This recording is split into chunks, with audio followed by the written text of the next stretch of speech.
Christ, notre Pâque, a été immolé. Et Judas n'a pas pris cette Sainte Seine. Voyez-vous, il y a un moment très émotion quand on se trouve à cet même endroit, à Gethsémane. Il est dit que Jésus va chanter en chorale avec les apôtres. Est-ce que tu veux penser, frères et sœurs? Une chorale d'apôtres et Jésus à leur tête. Vous lirez ça dans Marc 14, 26. Ils ont chanté ce qu'on appelle le Hallel, les psaumes 128, 118 et autres. Dans cette chambre haute, ils vont descendre maintenant vers ce lieu qu'on appelle Gethsémane, pressoir à l'huile.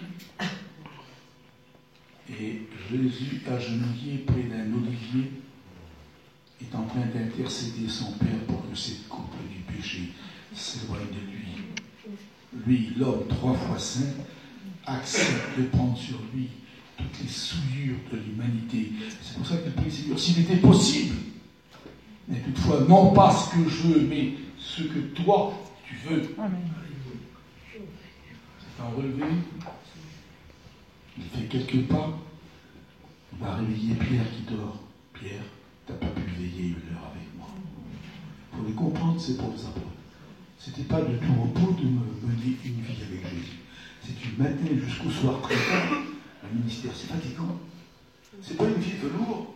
Et quand on part à l'étranger pour travailler, c'est pas les hôtels, c'est pas les restaurants, les vrais missionnaires, c'est pas ça qu'on fait. C'est pas facile le ministère. Et on comprend que les apôtres étaient à cette fatigue qu'ils n'en pouvaient plus. Et Jésus lutte tellement fort dans la prière, il est dit que sa sœur devient comme des grumeaux de sang qui tombent par terre. Et Dieu envoie un ange pour fortifier son fils. Et quand il se relève pour la 3e fois, il dit sur les apôtres, maintenant c'est assez. L'heure est venue. Quelle est cette heure?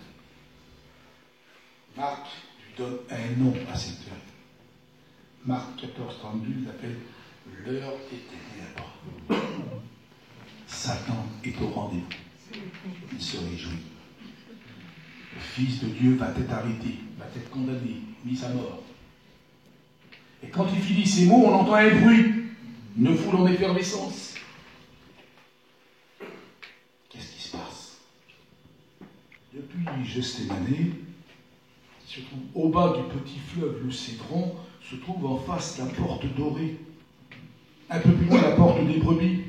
Et là, toute une garnison romaine de 600 hommes armés jusqu'aux dents descendent, entourés de la force religieuse, Saïdrins, Pharisiens, Sadducéens, épiciers, et puis une foule qui a été programmée, armée de bâtons.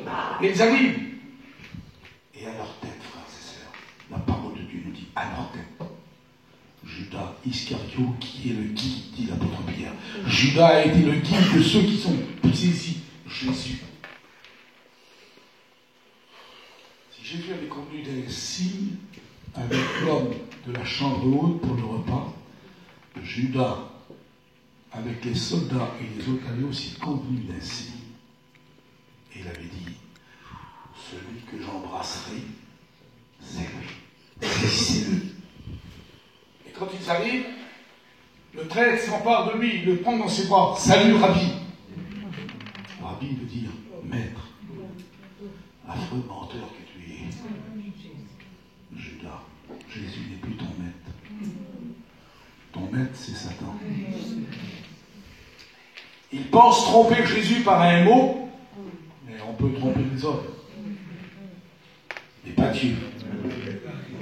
On peut mentir à nos frères, à nos sœurs, à notre pasteur, même à notre propre femme, nos maris, mais pas à Dieu. On ne peut pas le tromper. Il sait tout d'avance. Le diable est en train de se réjouir avec tout l'enfer. Et quand il dit, qui cherchez-vous?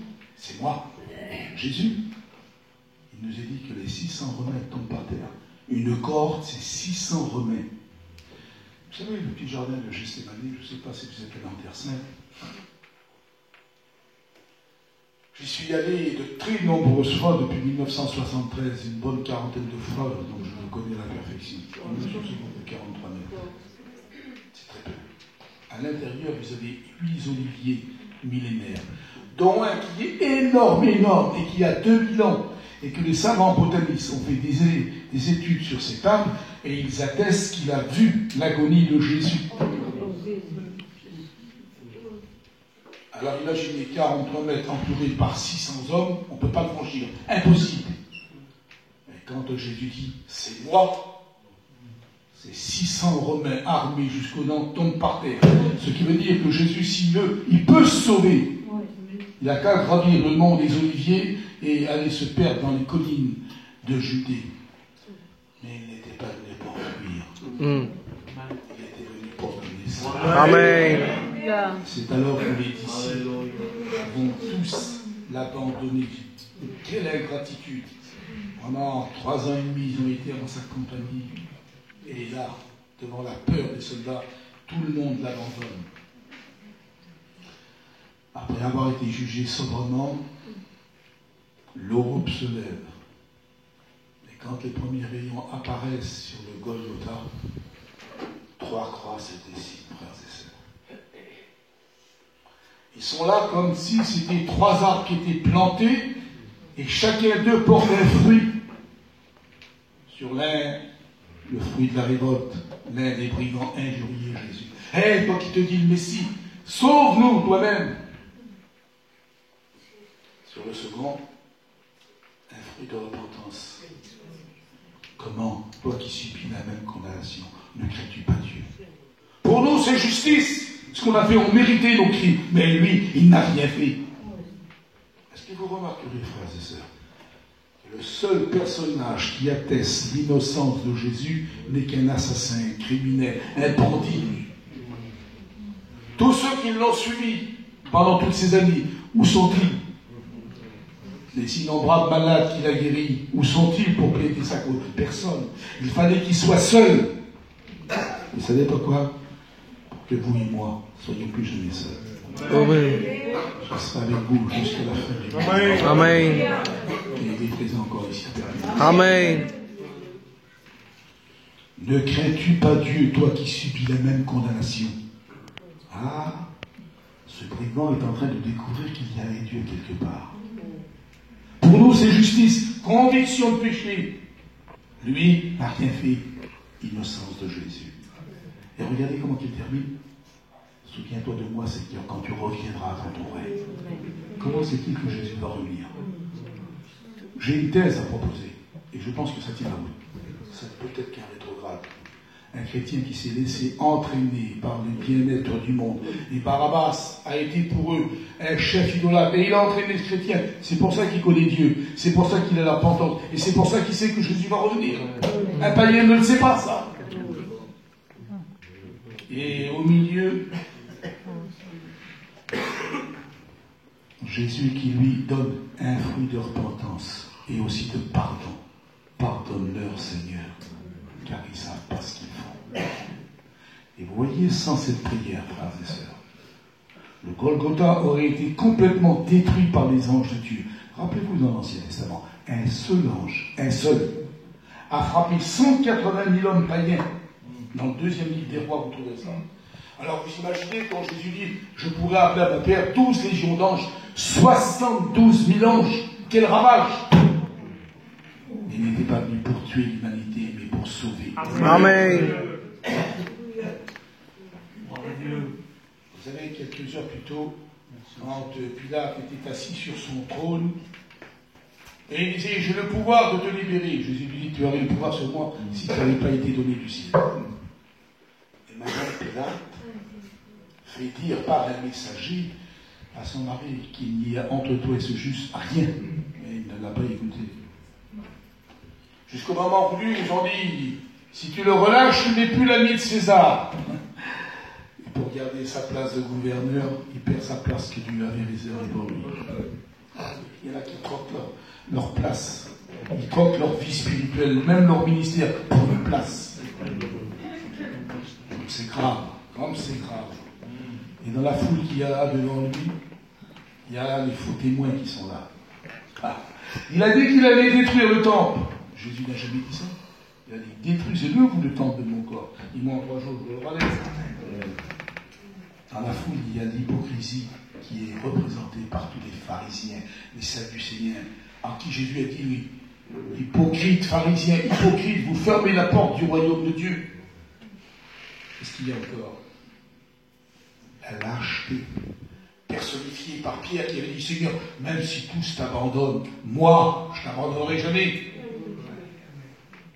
Et il y a bien entendu la traîtrise qui va être personnifiée par Judas le traître.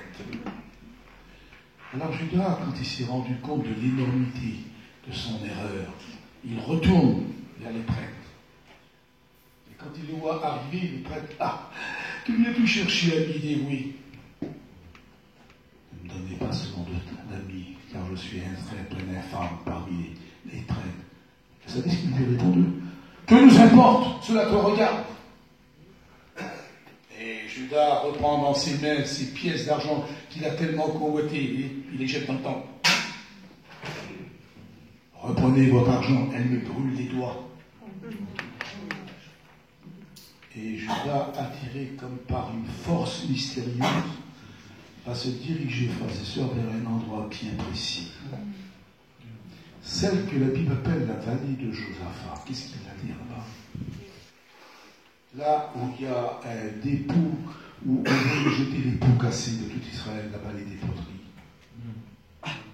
Un endroit qui est encore sinistre, que Jérémie appelle la vallée du carnage. Qu'est-ce qu'il veut dire, Jérémie, là? On venait assassiner tous les bébés là, en l'honneur de Moloch, on les brûlait au feu. Et à l'époque du Christ, c'était devenu un dépotoir d'ordures qu'on appelait vallée de la Géhenne, dont Jésus s'est servi pour illustrer l'enfer. Et Judas, attiré par cette force mystérieuse, se dirige vers cet endroit. Il n'en pouvant plus avec sa confiance, il étouffe. Il sort sa ceinture de ses vêtements et il se pend pour se donner la mort. Et là, on ne sait pas très bien qu'est-ce qui se passe. Est-ce que c'est la corde qui a cassé ou la branche? Puisque quand l'apôtre Pierre fait le récit de son suicide, il dit « Judas a été le guide de ceux qui ont trahi Jésus. Et cet homme s'est pendu. Son corps est tombé sur les rochers et toutes ses entrailles se sont répandues. » C'est pour ça qu'on a appelé ce chant « Laquelle d'Amar » qui veut dire « le chant du sang ». Et le traître qui est en train de gire là, toutes ses entrailles répandues. Il avait bien commencé, mais il avait mal fini. C'est pour ça que la Bible dit mieux vaut la fin d'une chose que son commencement. Amen.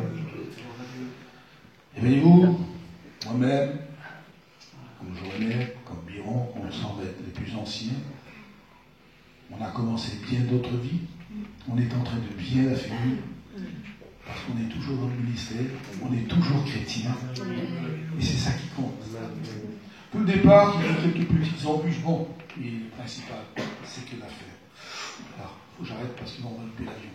Eh bien, je vous donnerai la suite une prochaine fois. En tout cas, les choses certaines, comme j'ai l'habitude de le dire, je ne sais pas si ça vous a fait du bien. En tout cas, moi, ça m'a rappelé encore dans cette dernière nuit ce que Christ a fait pour nous. Quand on le contemple sur la croix du Calvaire, il est là couronné d'épines. Vous savez pourquoi on lui a mis des épines sur sa tête, couronné d'épines? Pour que l'Église de Jésus-Christ soit un jour couronnée de gloire. Amen. Dieu vous bénisse. Demandez à mon frère Biron de terminer par la prière.